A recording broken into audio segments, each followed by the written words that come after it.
Hello friends, welcome to சன்வின் kitchen. இன்னைக்கு நம்ம கிச்சனில் அடிக்கிற வெயிலுக்கு சூப்பராக பாதாம் பால் வீட்டிலையே எப்படி செய்யலாம் அப்படின்றத வாங்க பார்க்கலாம். நல்ல ஒரு அடிக்கணமான பாத்திரத்தை எடுத்து சூடு பண்ணி அதில் 1.5 லிட்டர் அளவுக்கு பால் சேர்த்துக்கோங்க. நான் இன்னைக்கு 1.5 லிட்டர் சேர்த்துருக்கேன். உங்களுக்கு எந்த அளவு தேவையோ அந்த அளவுக்கு சேர்த்துக்கோங்க. தண்ணி எதுவுமே சேர்க்காம இதை இப்போ நல்லா சூடு பண்ணணும். இப்போ இது சூடாகிக்கிட்டு இருக்கட்டும். இதுக்கு நம்ம பாதாம் எல்லாம் இப்போ அரைச்சி எடுத்துட்டு வந்துடலாம். இப்போ ஒரு சின்ன பவுலில் 2 டீஸ்பூன் அளவுக்கு கஸ்டர்ட் பவுடர் சேர்த்துக்கோங்க. இதில் கொஞ்சமாக பால் சேர்த்து இதை நல்லா கட்டி எதுவுமே இல்லாமல் மிக்ஸ் பண்ணிக்கோங்க. இந்த கஸ்டர்ட் பவுடர் எல்லா சூப்பர் மார்க்கெட்லேயுமே ஈஸியாக கிடைக்கும். நம்ம இந்த மாதிரி கஸ்டர்ட் பவுடர் சேர்த்து பாதாம் பால் செய்யும்போது பாதாம் பால் நல்லா கடையில் கிடைக்கிற மாதிரி திக்காக இருக்கும். டேஸ்ட்டும் சூப்பராக இருக்கும். இது இப்போ ஒரு ஓரமாக இருக்கட்டும். ஒரு மிக்சி ஜார் எடுத்துக்கோங்க.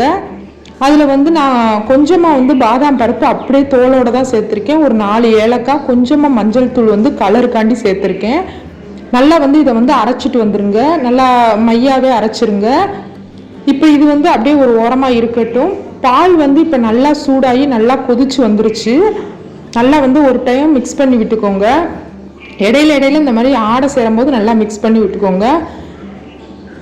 ஒரு 5 நிமிஷம் மட்டும் நல்லா கொதிச்சா போதும். ரொம்ப நேரம் கொதிக்க வேண்டாம். ஏன்னா நம்ம தண்ணி எதுவுமே சேர்க்கல. அதனால இது சீக்கிரமா ரெடி ஆயிரும். இப்போ ஃபுல்லா நல்லா பால் பொங்கி நல்லா கொதிச்சு வந்ததுக்கப்புறம் கரைச்சி வச்சிருக்க கஸ்டர்ட் பவுடர் இதில் அப்படியே சேர்த்துக்கணும். சேர்த்துட்டு இதில் நம்ம பவுடர் பண்ணி வச்சிருக்க பாதாம் பொடியையும் சேர்த்துக்கலாம். சேர்த்துட்டு இதில் கட்டி எதுவுமே இல்லாமல் நல்லா மிக்ஸ் பண்ணி விட்டுக்கிட்டே இருங்க.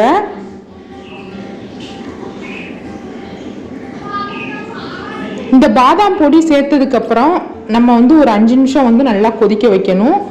கொதிச்சதுக்கப்புறம் இதுக்கு எந்த அளவுக்கு உங்களுக்கு சீனி தேவையோ அந்த அளவுக்கு சீனி சேர்த்துக்கோங்க. நான் 1 கப் சேர்த்தேன், கரெக்டாக இருந்துச்சு. நீங்கள் உங்களுக்கு எந்த அளவுக்கு இனிப்பு தேவையோ அந்த அளவுக்கு சேர்த்துட்டு நல்லா மிக்ஸ் பண்ணி விட்டுக்கோங்க. நல்லா நம்ம கஸ்டர்ட் பவுடர் சேர்த்ததுனால இது கொஞ்சம் திக்காக இருக்கும்.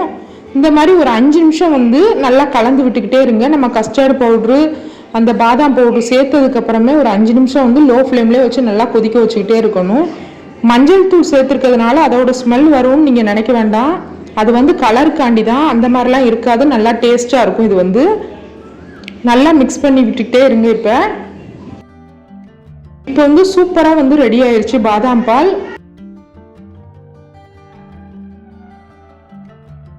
அடுப்பை நீங்கள் இப்போ ஆஃப் பண்ணிவிட்டு இதில் குட்டி குட்டியாக கட் பண்ணி வச்சுருக்க பாதாம் பருப்பை சேர்த்துக்கோங்க.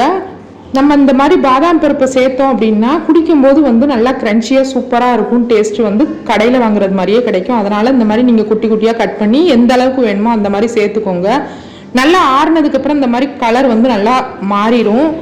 இப்போ சூடாக வேணும் அப்படின்னு நினச்சிங்கன்னா ஒரு கிளாஸில் நீங்கள் சூடாக நீங்கள் இந்த பாதாம் பாலை எடுத்துக்கோங்க. பெரியவங்கெல்லாம் ஜில்லுன்னு குடிக்க மாட்டாங்களா, அந்த மாதிரி உள்ளவங்களுக்கு இதில் எந்த அளவுக்கு வேணுமோ அந்த அளவுக்கு சூடாக எடுத்துகிட்டு இதில் கொஞ்சமாக மிளகுத்தூள் சேர்த்துக்கோங்க. கொஞ்சமாக சுக்குத்தூள் சேர்த்துக்கோங்க. இதை நல்லா மிக்ஸ் பண்ணிவிட்டு அப்படியே சூடாக குடிக்க வேண்டியதான். இப்போ சூடான பாதாம் பால் சூப்பராக ரெடி ஆயிடுச்சு. தொண்டைக்கு இதமாக சூப்பராக இருக்கும். குழந்தைங்கள்லாம் இந்த மாதிரி சூடாக குடிக்க விரும்ப மாட்டாங்க. அதனால் அவங்களுக்கு நம்ம காய்ச்சி வச்சுருக்க பாதாம் பால் நல்லா ஆறுனதுக்கப்புறம் ஃப்ரிட்ஜில் வச்சுட்டு ஒரு 3 மணி நேரம் கழித்து எடுத்து கொடுத்தீங்க அப்படின்னா நல்லா ஜில்லுன்னு இருக்கும். சூப்பராக இந்த வெயிலுக்கு நல்லா குளு குளுன்னு இருக்கும். கண்டிப்பாக இந்த ரெசிபி நீங்கள் உங்கள் வீட்டில் உங்கள் குட்டீஸ்க்கு செஞ்சு கொடுங்க. செஞ்சு பார்த்துட்டு எப்படி இருந்துச்சு அப்படின்றத மறக்காமல் சொல்லுங்கள். இந்த வீடியோ பிடிச்சிருந்துச்சுன்னா மறக்காமல் லைக் பண்ணுங்கள். தேங்க்யூ.